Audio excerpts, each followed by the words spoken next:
Everyone. अपनी पसंदीदा किताबों और फिल्मों के बारे में सोचो। उन कहानियों के किरदार कुछ करते हैं ना, वे उठते हैं, वे खाते हैं, वे रोमांच पर जाते हैं। उन सभी कामों का वर्णन करने के लिए लेखक अक्सर प्रेजेंट इंडेफिनिट टेंस का यूज करते हैं। आज हम सीखेंगे कि इस टेंस का यूज कैसे करें ताकि हम दैनिक जीवन से जुड़ी क्रियाओं के बारे में बात कर सकें और शायद कभी अपनी कहानियां भी लिख सकें। तो चलिए शुरू करते हैं। आज हम सीखेंगे present indefinite tense. So first of all, what is this present indefinite tense? ये प्रेजेंट इंडेफिनिट टेंस है क्या? तो पहले इसकी डेफिनेशन देखते हैं। Present indefinite tense is a verb form that expresses actions happening in the present time. Present indefinite tense is a verb form. Present indefinite tense क्रिया का वह रूप है that expresses actions जो उन क्रियाओं को व्यक्त करता है happening in the present time जो वर्तमान समय में होती हैं। तो present indefinite tense क्या हुआ? Present indefinite tense क्रिया का वह रूप है जो वर्तमान समय में होने वाली क्रियाओं को व्यक्त करता है। However, it is not necessary, हालांकि यह आवश्यक नहीं है that the action is happening at that exact moment, कि वह क्रिया उसी क्षण हो रही हो। These actions often happen regularly, repeatedly and are general truths. ये क्रियाएं अक्सर रेगुलरली नियमित रूप से होती हैं, रिपीटेडली बार बार होती हैं, एंड आर जनरल ट्रुथ्स और ये सामान्य सत्य होती हैं। However, it is not necessary that the action is happening at the exact moment. हालांकि यह आवश्यक नहीं है कि वह क्रिया उसी क्षण घटित हो रही हो जिस क्षण बोला जा रहा है। जैसे I eat food, मैं खाना खाता हूँ या मैं खाना खाती हूँ। I wake up at 5 AM every day. मैं रोज 5 बजे उठती हूँ। जब मैं ये कह रही हूँ, हो सकता है उस समय वो घटना न हो रही हो, लेकिन ये घटना क्या है? ये रेगुलरली बार बार होती हैं, रिपीटेडली बार बार ये होती हैं, एंड जनरल ट्रुथ और ये सामान्य सत्य होती हैं। जैसे दूसरा उदाहरण है the sun rises in the east, सूर्य पूर्व से निकलता है। तो ये क्या है? यूनिवर्सल ट्रुथ है, सार्वभौमिक सत्य है। तो present indefinite tense, these actions often happen regularly, repeatedly and are general truths.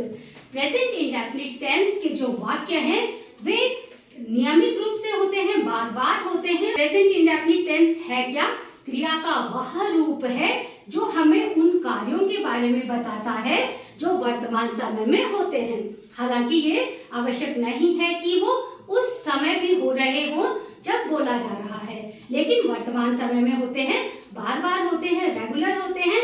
Present indefinite tense को पहचानने का एक तरीका है कि प्रेजेंट इंडेफिनिट टेंस के जो हिंदी सेंटेंस होते हैं उनके वाक्यों के अंत में ता है, ती है, ते हैं आदि शब्द आते हैं।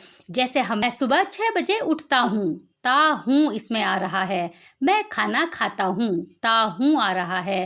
पापा अखबार पढ़ते हैं, ते हैं आ रहा है। इसके अलावा लोग काम करते हैं और पैसे कमाते हैं, इसमें भी ते हैं आ रहा है। गाय दूध देती है, ती है। इस तरह के तो हिंदी में कोई भी वाक्य अगर वो ता है, ती है, ते हैं पे खत्म हो रहा है तो इसका मतलब वो वाक्य प्रेजेंट इंडेफिनिट टेंस का है। अब हम एक्टिव वॉइस और पैसिव वॉइस बनाना सीखेंगे। एक सेंटेंस है, मेरी माँ खाना बनाती है। मेरी माँ, ये क्या है? सब्जेक्ट, कार्य को करने वाला। खाना बनाने वाला कौन है? मेरी माँ। तो ये सब्जेक्ट हो गया। बनाती है, ये क्या है? क्रिया है, तो ये वर्ब हो गया। और क्या बनाती है? खाना, तो ये ऑब्जेक्ट हो गया। तो हिंदी में तो ये क्रम है, सबसे पहले सब्जेक्ट आ रहा है, उसके बाद ऑब्जेक्ट आ रहा है, उसके बाद वर्ब आ रहा है। लेकिन जब हम इंग्लिश में बनाएंगे तो एक्टिव वॉइस बनाते समय सबसे पहले हम सब्जेक्ट लिखेंगे, उसके बाद वर्ब की फर्स्ट फॉर्म लिखेंगे, उसके बाद ऑब्जेक्ट लिखेंगे। तो हमारा सेंटेंस हो जाएगा सब्जेक्ट मेरी माँ, माय मदर, फिर उसके बाद वर्ब की फर्स्ट फॉर्म, वर्ब है बनाना। बनाने के लिए, खाना बनाने के लिए इंग्लिश में शब्द आता है कुक। क्योंकि माय मदर ये सिंगुलर सब्जेक्ट है, तो सिंगुलर सब्जेक्ट के साथ प्रेजेंट इंडेफिनिट टेंस में वर्ब की फर्स्ट फॉर्म के साथ एस या ईएस लग जाएगा। यहाँ पे एस लग जाएगा। माय मदर कुक्स, और क्या बनाती है? खाना, the food. My mother cooks the food. इस तरह हमारा एक्टिव वॉइस बन गया। जब हम पैसिव वॉइस बनाएंगे तो सब्जेक्ट, जो एक्टिव में सब्जेक्ट है वो पैसिव में जाके ऑब्जेक्ट बनेगा, और एक्टिव का जो ऑब्जेक्ट है वो पैसिव वॉइस में जाके सब्जेक्ट बनेगा। और हम हिंदी में कहेंगे खाना बनाया जाता है मेरी माँ के द्वारा। तो पैसिव का क्या क्रम है? सबसे पहले सब्जेक्ट आएगा, उसके बाद इज, एम या आर में से कोई एक आएगा, सिंगुलर सब्जेक्ट के साथ इज, प्लूरल सब्जेक्ट के साथ आर, और अगर आई हमारा सब्जेक्ट है तो उसके साथ एम हेल्पिंग वर्ब आएगी। उसके बाद मेन वर्ब की थर्ड फॉर्म आएगी, फिर बाय आएगा और लास्ट में ऑब्जेक्ट आएगा। तो हमारा पैसिव वॉइस में हिंदी सेंटेंस हो जाएगा खाना बनाया जाता है मेरी माँ के द्वारा। The food is cooked by my mother. अब एक्टिव का जो ऑब्जेक्ट था वो पैसिव में सब्जेक्ट बना, पैसिव में सब्जेक्ट बना तो द फूड को हम सबसे पहले लिख देंगे द फूड। अब उसके बाद इज, एम या आर में से कोई एक, तो the food singular subject verb, singular helping verb लेगा तो द फूड के साथ इज आ जाएगा। फिर वर्ब की थर्ड फॉर्म, कुक की थर्ड फॉर्म कुकड हो जाएगी। द फूड इज कुकड, उसके बाद बाय, और लास्ट में आएगा हमारा ऑब्जेक्ट। पैसिव में ऑब्जेक्ट क्या होगा? जो एक्टिव का सब्जेक्ट होगा। तो एक्टिव में सब्जेक्ट है माय मदर, तो पैसिव में ऑब्जेक्ट हो जाएगा बाय माय मदर। तो ये हो गया हमारा एक्टिव वॉइस और passive voice. My mother cooks the food और the food is cooked by my mother. अब हमारा दूसरा सेंटेंस है लड़के क्रिकेट खेलते हैं। लड़के, ये इसमें सब्जेक्ट है क्योंकि ये खेलने का काम कर रहे हैं, जो क्रिया करेगा वो सब्जेक्ट होगा। खेलते हैं ये क्रिया है, एक्शन है, तो ये वर्ब है। और क्या खेलते हैं? क्रिकेट, ये ऑब्जेक्ट है।